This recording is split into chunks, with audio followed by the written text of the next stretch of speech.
ఉన్న బంగారాన్ని విడిపించి ఆ రోజు ఆన్లైన్ రేటుకే మేము కొంటాం. Sharma gold company. నమస్కారం, నేను మీ జాహ్నవి. మనతో ఉన్నారు ప్రముఖ జ్యోతిష్య వాస్తు పండితులు, ప్రముఖ ఆధ్యాత్మికవేత్త, లలిత ఉపాసకులు బ్రహ్మశ్రీ నానాజీ పట్నాయక్ గురువు గారు. సూక్ష్మంలో మోక్షం ఈ ప్రత్యేక కార్యక్రమం ద్వారా మనకి బోలెడంత నాలెడ్జ్ చేస్తూ చక్కగా ఆధ్యాత్మికంగా మనం ఏం చేయాలి, ఎలా చేయడం వల్ల మన జీవితాన్ని ఉద్ధరింప చేసుకుంటాము, ఎలాంటి పరిహారాలు కావాలి, సో ప్రతి ఇన్ఫర్మేషన్ అందిస్తూ ఉన్నారు కదా. మరి ఈ రోజు కూడా అమావాస్యకు సంబంధించి, ముఖ్యంగా మహాలయ అమావాస్యకు సంబంధించి ఒక చక్కటి ఇన్ఫర్మేషన్ గురువుగారి మాటలు అడిగి తెలుసుకుందామా? నమస్కారం గురుగారు. శ్రీమాత్రే నమః. అయితే గురువుగారు, అమావాస్య, మహాలయ అమావాస్య, మహాలయ పక్షాలే చాలా చాలా ముఖ్యము, ప్రతిరోజు ఇంపార్టెంట్ గా చెప్తూ ఉంటారు. అంటే ప్రతిరోజు చేయలేని వాళ్ళు కూడా ఒక్క మహాలయ అమావాస్యని మనం ప్రాపర్ గా యూటిలైజ్ చేసుకుంటే చాలా బాగుంటుంది, మనకున్న దోషాలు పోతాయి అంటారు.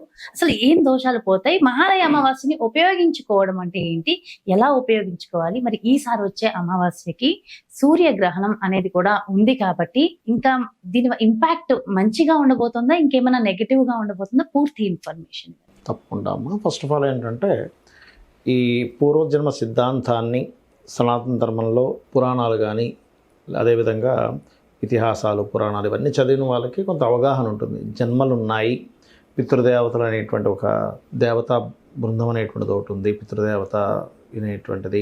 ఈ యొక్క జీవి మరలా మరణించిన తర్వాత ఇంకో దగ్గర జన్మ ఎత్తడం జరుగుతుంది. ఇవన్నీ మనం వింటుంటాం, కానీ కంప్లీట్గా మీరు దాని మీద బిలీవ్, అది నిజమో అని చెప్పి నమ్మడానికి కొంత టైం పడుతుంది. మహర్షులు మనకి ఎప్పుడో చెప్పారు, అనేక పురాణాలు, గరుడ పురాణంలో కానీ ఇట్లాంటి వాటిలో. అయితే ఈ మధ్య కూడా నేను మార్నింగ్ కూడా ఒక వీడియో చూశాను, వేరే కంట్రీస్లో వాటి మీద రీసెర్చ్ చేసి ఎస్ ఉన్నాయని చెప్పని చెప్పడం జరిగింది.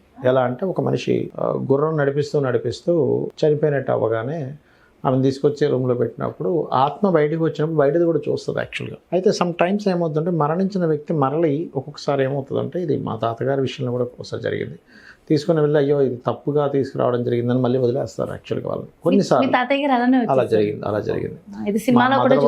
మా మదర్ వాళ్ళ ఫాదర్. అయితే అలా ఎప్పుడైనా కొన్నిసార్లు ఇది ఉమా సంహిత పార్వతీ పరమేశ్వరుల సంవాదంలో కూడా చెప్తాడు ఒకసారి, పార్వతీదేవికి పరమేశ్వరుడు ఒక్కొక్కసారి ఇలా కూడా జరుగుతుంటాయి మళ్ళీ అని. అంటే నేను ఈ విషయం ఎందుకు చెప్తున్నానంటే, వాళ్ళ రీసెర్చెస్లో కొంతమంది అక్కడ మనిషి చనిపోయాడని అనుకున్నప్పుడు బయట జరిగిన అంశాలు లేచిన తర్వాత చెప్పడం, ఎందుకంటే ఆ సోల్కి మళ్ళీ దానికంటూ ఒక దృష్టి, అదంటూ వినడం, అదంతా కూడా ఉంటుంది సోల్కి, మన బాడీతోనే కాకుండా. ఇట్లాంటివన్నీ వాళ్ళ అనుభూతులు చూసి చాలామంది దాని మీద బుక్స్ రాయడము, రీసెర్చెస్ చేయడము, ఇట్లాంటివన్నీ కూడా జరిగాయి. అంటే ఎప్పుడో మన వాళ్ళు చెప్పారు, ఒక జన్మ అనేటువంటిది ఉంది, ఆత్మ అనేటువంటిది ఉంది, ఆత్మ మరొక జన్మ తీసుకుంటుంది, పితృదేవతలు అనేటువంటిది ఒక వ్యవస్థ అనేటువంటిది ఒకటి ఉంది మనకి. అంటే ఇవన్నీ నీకు చనిపోయిన తర్వాత నువ్వు బ్రతుకున్నంత కాలము నమ్మకుండా ఇవేమీ లేవు అని ట్రాష్ అనుకొని, చనిపోయిన తర్వాత ఆ యమబట్లు వచ్చి 3 బట్లు వస్తారట తీసుకెళ్ళేటప్పుడు, అప్పుడు నువ్వు రియలైజ్ అయితే చేసేది ఏమీ లేదు, అంతే, ఏమీ లేదు, ఇంకా శరీరమే లేదు కదా మనం చేయడానికి. ఎందుకంటే నువ్వు ట్రాష్ అనుకుని పెట్టట్లేదు, గుర్తుపెట్టుకోండి. దాని తర్వాత నీ నీ పిల్లడికి తెలియదు ఆ విషయం. ఏదో వాళ్ళకి పూర్వజన్మ సంస్కారం ఉంటే ఆ పిల్లవాడికి ఎలగొచ్చు, ఇలాంటివి ఉన్నాయి మా నాన్నగారు పాటించలేదు నేనైనా పాటిస్తానని. అలా ఉంది అంటే అది పూర్వజన్మ వాసన అంటారు దాన్ని, పూర్వజన్మ పుణ్యం అంటారు. అలా పెట్టాలంటే కనుక ఉంటే లక్కీ, లేకపోతే నువ్వు చేయలేదని నీ పిల్లాడు చేయడు. నువ్వు ఇక్కడ నుంచి ఎప్పుడైతే మనకి 12 రోజులు ఉంటుంది కదమ్మా, వాళ్ళకి 12 నెలలు, వాళ్ళకి 12 రోజులు, మనకు 12 నెలలు. మనం ప్రతి నెల పెట్టేటువంటి పిండ ప్రధానాలు ఏదైతుందో వాళ్ళకి ఒక్కొక్క రోజుకి ఫుడ్గా వెళ్తూ ఉంటుంది. ఇప్పుడు ఎక్కడైతే ఎవరైతే పెట్టలేదో వాళ్ళకి ఫుడ్గా ఉండదు, వాళ్ళకి ఆహారంగా వెళ్తూ ఉంటుంది. మనం చేసేటువంటి తర్పణాలు కానివ్వండి, పిండ ప్రధానాలు కానివ్వండి, అదేవిధంగా స్వయంపాకం కానివ్వండి, మీ పూర్వీకులకి ఆహారంగా వెళ్తుంది, గుర్తుపెట్టుకోండి. ఈ ఆహారం ఏ రకాలుగా వెళ్తుందంటే, నువ్వు అనొచ్చు ఏమండి మా తాతగారు చాలా భక్తిపరులు అండి, ఆయన అసలు మళ్ళీ ఇంకో జన్మ ఎత్తే ఛాన్సే లేదు, దేవలోకానికి వెళ్ళిపోయి ఉంటారు అంటే అక్కడికి అమృతంగా వెళ్తున్నాడు వెళ్ళిపెట్టే పిండం. పాముగా జన్మించావు, గాలిగా వెళ్తున్నాడు, పాము గాలిని తీసుకొని బ్రతుకుతుంది. ఒక రాక్షసుడిగా జన్మించావు, మాంసంగా వెళ్తుందట. ఏ జన్మ ఎత్తినా సరే ఒక రక్తం పీల్చే ఒక దోమగా జన్మించావు, రక్తంగా వెళ్తుందట. అంటే ఏమిటి, ఈ పిండ ప్రధానాలు కానీ ఇవన్నీ మనకి శాస్త్రాల్లో ఉన్నటువంటివే. వీటిని నేను ఒకటే చెప్తాను, మీ తాతగారికో నాన్నగారికో చేస్తూ ఉంటారు కదా, చేసేటప్పుడు ఖచ్చితంగా ఆ రోజు ఎన్ని పనులు ఉన్నా లీవ్ పెట్టుకోండి. మీరొక్కరే కాకుండా మీ ఇంట్లో పిల్లలకు కూడా ఆ రోజు స్కూల్ మానిపించి ఇంట్లో కూర్చొని చెప్పండి.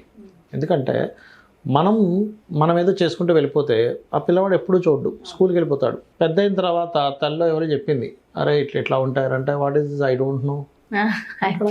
చిన్నప్పటి నుంచి కనుక కూర్చోబెట్టి, నాన్న ఈ రోజు మీ తాతగారిది నేను పెడుతున్నాను చూడు, ఇలా ముగ్గురు ఉంటారు, నాన్న తాత ముత్తాత అనేటువంటి వాళ్ళ పేర్లు ఇవి, ఇలా పిండ ప్రదానాలు చేస్తాం, ఇలా పురోహితుడిని పిలుస్తాం, అతను ఇలా చేస్తారు, దీన్ని మళ్ళీ గైలు కూడా చేసే ఉంటాయి అని చెప్పడం జరుగుతూ ఉంటుంది.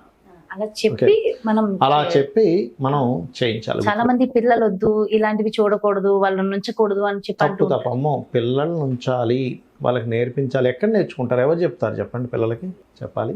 అమావాస్య, మహాలయ అమావాస్య చాలా గొప్పది. ఇంకొంతమంది అయితే గయకి కూడా వెళ్తారు, ఆ రోజు గయ వెళ్తారు. గయాలో చేసే శ్రాద్ధం చాలా గొప్పదని చెప్తుంది శాస్త్రం. గయాసురుడు అనేటువంటి రాక్షసుడి ద్వారా గయ వచ్చింది చెప్పాలంటే. ఆ వృత్తాంతం కూడా వింటే చాలా మంచిదని చెప్తూ ఉంటారు. అది ఇప్పుడు చెప్తాను, వచ్చింది కాబట్టి మాట్లాడుతుంది. గయాసురుడు గురించి చెప్పండి. ఇక్కడ గయాసురుడు అనేటువంటి రాక్షసుడు, మామూలుగా రాక్షసులు ఏంటి, శివుణ్ణి లేదా బ్రహ్మనే తపస్సు చేసి వరాలు పొందుతాడు, విష్ణువు వచ్చి హతమారుస్తాడు. ఇక్కడ ఈ రాక్షసుడికి సడన్గా ఏమనిపించిందంటే, ఏమిటి అందరూ శివుణ్ణి విష్ణువుని, మనం శివుణ్ణి బ్రహ్మనే పూజిస్తాం, మనం విష్ణువుని ఆరాధిద్దాం అనిపించింది. ఆయన విష్ణువుని తపస్సు చేశాడు, విష్ణుమూర్తి ప్రత్యక్షమయ్యాడు. తపస్సు చేస్తే ప్రత్యక్షం అవ్వడు. అప్పుడే తపస్సు చేస్తుంటే ఆ తపోగ్నిని మిగతా దేవతలు తట్టుకోలేకపోతుంటారు. తట్టుకోలేక విష్ణువు దగ్గరికి వెళ్తారు వీళ్ళంతా.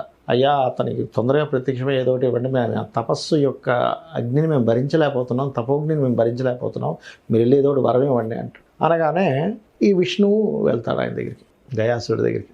వెళ్ళినప్పుడు నీకేం కావాలి అంటే, నాకు ఒక వరం కావాలి. ఏమిటా వరము అంటే, నన్ను చూసినంత మాత్రం చేత విష్ణు లోపానికి వెళ్ళిపోవాలి మనిషి, మోక్షాన్ని పొందేసేయాలి. నన్ను ఎవరు చూస్తే వాళ్ళు వెళ్ళిపోవాలి, ఇంకా వాడికి ఇంక జన్మలో ఏమీ ఉండకూడదు అని చెప్పి కోరుకుంటాడు. ఆ కోరిక సరే తదాస్తు అంటాడు. విష్ణుమూర్తి వెళ్ళిపోతాడు. ఆయన భక్తుడు అయిపోయాడు, విష్ణుమూర్తి భక్తుడు అయిపోయాడు గయాసురుడు. జనాలందరూ చూడటం, మోక్షం పొందడం, వెళ్ళిపోవడమే.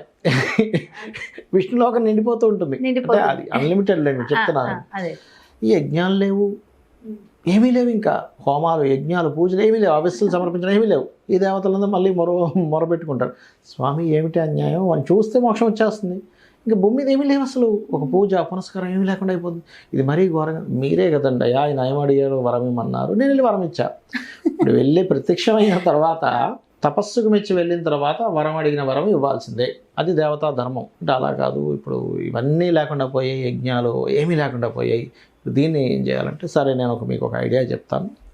మీరు వెళ్ళి గయాసుడి దగ్గరికి వెళ్ళి మీ మీద హోమం చేయాలని వరం అడగండి. వరం అడిగితే ఏం కావాలని అంటాడు, నువ్వు పడుకొని ఉండగా నీ వీపు మీద హోమగుండాన్ని బట్టి హోమం చేయాలని హవిస్సు సమర్పించండి, అందులో మొత్తం దగ్ధమైపోతాడు గయాసురుడు అని ప్లానింగ్ ఇస్తారు వీళ్ళకి. సరే వీళ్ళందరూ వెళ్ళే ముందే ఈయన మళ్ళీ గయాసుడి దగ్గరికి వెళ్తారు విష్ణు, ఎందుకంటే ఆయన భక్తుని ఆయన కాపాడుకోవాలి కదా మళ్ళీ.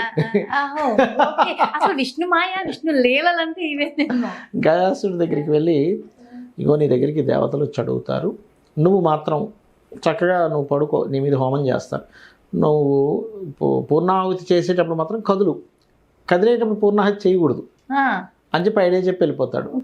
వాళ్ళు వస్తారు, చక్కగా గయాసురుడు తప్పకుండా ఇస్తాను నేను, అయ్యో భలేవారే అంటాడు. హోమం జరుగుతూ ఉంటుంది, కదులుతాడు పూర్ణాహుతి చేసేటప్పుడు. అప్పుడు బ్రహ్మేమో, అయ్యా వీడు ఇట్లా కదులుతున్నాడు ఏమిటి పరిస్థితి అంటే, ధర్మదేవతను ఆయన మీద పెట్టండి అని చెప్పి చెప్తారు. అప్పుడు ధర్మశిల అంటారు, ధర్మదేవత గారు ధర్మశిలను తీసుకొచ్చి పెడితే కూడా కదులుతూ ఉంటాడు.